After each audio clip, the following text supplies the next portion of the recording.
கர்த்தருடைய பரிசுத்த நாமத்திற்கு ஸ்தோத்திரம். இன்றைய நாளின் தியானத்திற்கென்று தெரிந்து கொள்ளப்பட்ட வேத வசனம் உபாகமம் புத்தகம் 28ஆம் அதிகாரம் 7ஆம் வசனம். உபாகமம் 28:7. உனக்கு விரோதமாய் எழும்பும் உன் சத்துருக்களை கர்த்தர் உனக்கு முன்பாக முறிய அடிக்கப்படும்படி ஒப்புக் கொடுப்பார். ஒரு வழியாய் உனக்கு எதிராக புறப்பட்டு வருவார்கள், 7 வழியாய் உனக்கு முன்பாக ஓடி போவார்கள். The Lord will cause your enemies who rise against you to be defeated before your face. They shall come out against you one way and flee from you 7 ways. உனக்கு எதிராக எழும் உன் பகைவர்கள் உனக்கு முன் முறியடிக்கப்படும்படி ஆண்டவர் அவர்களை உன்னிடம் ஒப்படைப்பார். அவர்கள் ஒரு வழியாய் உனக்கு எதிராக வருவர், ஆனால் 7 வழியாய் உன் கண்களுக்கு முன்னே ஓடி போவர். ஆமென். இன்றைய தியான வசனம் தேவனுடைய பிள்ளைகளுக்கு கொடுக்கப்பட்ட ஒரு வல்லமையான வாக்குத்தத்தம் ஆகும். உபாகமம் 28ஆம் அதிகாரம் முழுவதும் கீழ்ப்படிதலின் ஆசீர்வாதங்களை பற்றி பேசுகிறது.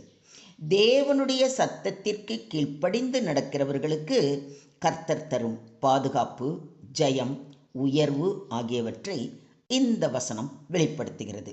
இது குறித்து சற்று ஆழமாக தியானிப்போம். உனக்கு விரோதமாய் எழும்பும் உன் சத்துருக்கள் என்று குறிப்பிட்டிருக்கிறதை கவனியுங்கள். இங்கே சத்துருக்கள் என்பது மனிதர்களை மட்டும் குறிக்கவில்லை. சோதனைகள், எதிர்ப்புகள், பயம், நோய், பாவம், சாத்தானின் தாக்குதல், வாழ்க்கை போராட்டங்கள் ஆகிய அனைத்தையும் குறிக்கலாம். இங்கு கர்த்தர் ஒப்புக் கொடுப்பார் என்று குறிப்பிட்டிருப்பதை கவனியுங்கள்.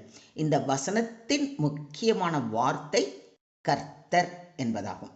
அதாவது நம்முடைய பலத்தினால் அல்ல, தேவனுடைய கரத்தினால் தான் ஜெயம் வருகிறது.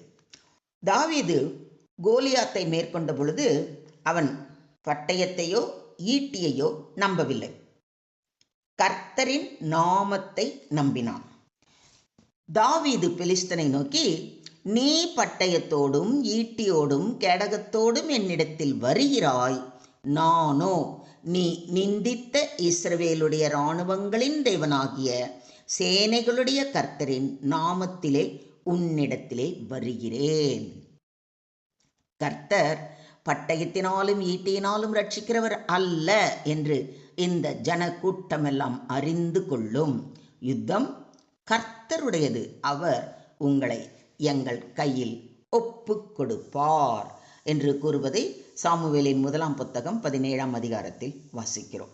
மனித பலம் ஒரு அளவுக்குத்தான் உதவும், ஆனால் தேவன் நம்மோடு இருந்தால் பெரிய சத்துருவும் விழுந்து போகும். ஒரு வழியாய் உனக்கு எதிராக புறப்பட்டு வருவார்கள் என்று சொல்லியிருப்பதை கவனியுங்கள். சத்துரு திட்டமிட்டு தாக்குவான். சாத்தான் குழப்பம், பயம், மன சோர்வு, தோல்வி போன்ற வழிகளில் நம்மை அணுகுவான். ஆனால் தேவன் தம்முடைய பிள்ளைகளை கைவிட மாட்டார்.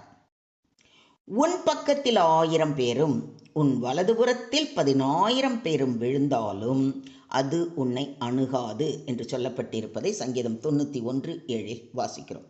பிரச்சனைகள் வரலாம், ஆனால் தேவன் பாதுகாக்கும் போது அவை நம்மை அழிக்க முடியாது. இதை விசுவாசிக்கிறீங்களா? 7 வழியாய் ஓடி போவார்கள் என்று சொல்லி இருப்பதையும் கவனியுங்கள். வேதாகமத்தில் 7 என்பது நிறைவு அல்லது முழுமையை குறிக்கிறது. அதாவது தேவன் சத்துருவை முழுமையாக சிதறடிப்பார். எதிரிகள் நம்மை சுற்றி நின்றாலும் தேவன் ஒரு நொடியில் சூழ்நிலையை மாற்றி அமைப்பார். இதையும் விசுவாசிக்கிறீங்களா? உங்களில் ஒருவன் 1000 பேரை துரத்துவான், உங்கள் தேவனாகிய கர்த்தர் உங்களுக்கு சொன்னபடி அவர்தாமே உங்களுக்காக யுத்தம் பண்ணுவார் என்று யோசுவா 23:10 வாசிக்கிறோம். ஒருவன் 1000 பேரை துரத்துவான், இருவர் 10,000 பேரை ஓட பண்ணுவார்கள் என்றும் உபாகமம் 32ஆம் அதிகாரத்தில் வாசிக்கிறோம். தேவன் நமக்கு பக்கத்தில் இருந்தால் நாம் சிறியவர்களாக இருந்தாலும் பெரிய ஜெயத்தை அனுபவிக்கலாம். தேவன் கொடுக்கும் ஜெயம் நிலையானது. உலகம் தரும் வெற்றி தற்காலிகம். ஆனால் கர்த்தர் தரும் ஜெயம் சமாதானத்துடனும் சாட்சியத்துடனும் இருக்கும். இவை எல்லாவற்றிலேயும் நாம் நம்மில் அன்பு கூறுகிறவராலே முற்றும் ஜெயம் கொள்ளுகிறவர்களாய் இருக்கிறோமே என்று பவுலடிகளார் கூறுவதை ரோமர் 8:37 வாசிக்கிறோம். விசுவாசியின் வாழ்க்கை தோல்வியின் வாழ்க்கை அல்ல, ஜெயத்தின் வாழ்க்கை. உபாகமம் 28ஆம் அதிகாரம் ஒரு நிபந்தனையையும் கூறுகிறது. தேவனுக்கு கீழ்ப்படிதல், ஜெபம், பரிசுத்தம், தேவ பயம், விசுவாசம் ஆகியவற்றில் நிலைத்திருக்கும் போது தேவன் நமக்காக யுத்தம் செய்கிறார். ஸோ இங்கே அடிப்படையே என்ன தெரியுமா? தேவனுக்கு கீழ்ப்படிந்து அவரது வார்த்தைக்கு செவி கொடுத்து அதன்படி நாம் நடக்க வேண்டும் என்பது மட்டும்தான். அப்படி மட்டும் பண்ணோம்னா எப்பேற்பட்ட பிரச்சனையாக இருந்தாலும், எவ்வளவு பெரிய துன்பமாக இருந்தாலும் அதிலிருந்து நம்மளை மீட்டு காத்து ரட்சிக்க வல்ல தேவாதி தேவன் நம்மோடு இருக்கிறார். இதை விசுவாசிக்கிறீங்களா? மொத்தத்தில் இன்றைய தியான வசனம் மூலம் நாம் கற்றுக்கொள்ளும் பாடம், ஜெயத்தின் மூல காரணம் கர்த்தரே, மனித பலம் அல்ல, தேவனுடைய கரம். சத்துரு வருவான். சோதனை, பயம், எதிர்ப்பு, ஆன்மீக போராட்டம் என்று பல விதங்களில் நமக்கு சோதனை வரும். ஆனால் தேவன் சத்துருவை சிதறடிப்பார். ஒரு வழியாய் வருவார்கள், 7 வழியாய் ஓடுவார்கள். விசுவாசியின் ஆயுதங்கள் ஜெபம், வேத வார்த்தை, விசுவாசம், பரிசுத்த வாழ்க்கை. இந்த ஆயுதங்களோடு சத்துருவை எதிர்கொண்டால் இறுதியில் ஜெயம் நமதே. ஏனெனில் தேவன் நம்மோடு இருக்கிறார். நாம் தோல்விக்காக அல்ல, ஜெயத்திற்காக அழைக்கப்பட்டவர்கள். எனவே பயப்படாமல் ஜெபியுங்கள். எதிர்ப்புகளை கண்டு மனம் தளராதீர்கள். தேவன் தாமதித்தாலும் கைவிட மாட்டார். ஆன்மீக வாழ்க்கையில் உறுதியாக இருங்கள். கர்த்தருடைய நாமத்தில் நம்பிக்கை வையுங்கள். எனக்கு அன்பானவர்களே, இன்று எத்தனை சத்துருக்கள் உங்களை சுற்றி இருந்தாலும் கர்த்தர் உங்களுக்காக யுத்தம் பண்ணுகிறார். மனிதர்கள் எதிர்த்தாலும், சூழ்நிலைகள் எதிராக இருந்தாலும் தேவன் உங்களோடு இருந்தால் ஜெயம் நிச்சயம். சத்துரு ஒரு வழியாய் வரலாம், ஆனால் தேவன் அவனை 7 வழியாய் ஓட பண்ணுவார். ஆகையால் பயப்படாதிருங்கள். கர்த்தரை நம்புங்கள். ஜெபத்தில் நிலைத்திருங்கள். தேவன் உங்களுக்கு ஜெயம் தருவார். Today's verse teaches that God himself fights for his people. Enemies may come united against believers, but God can scatter them completely.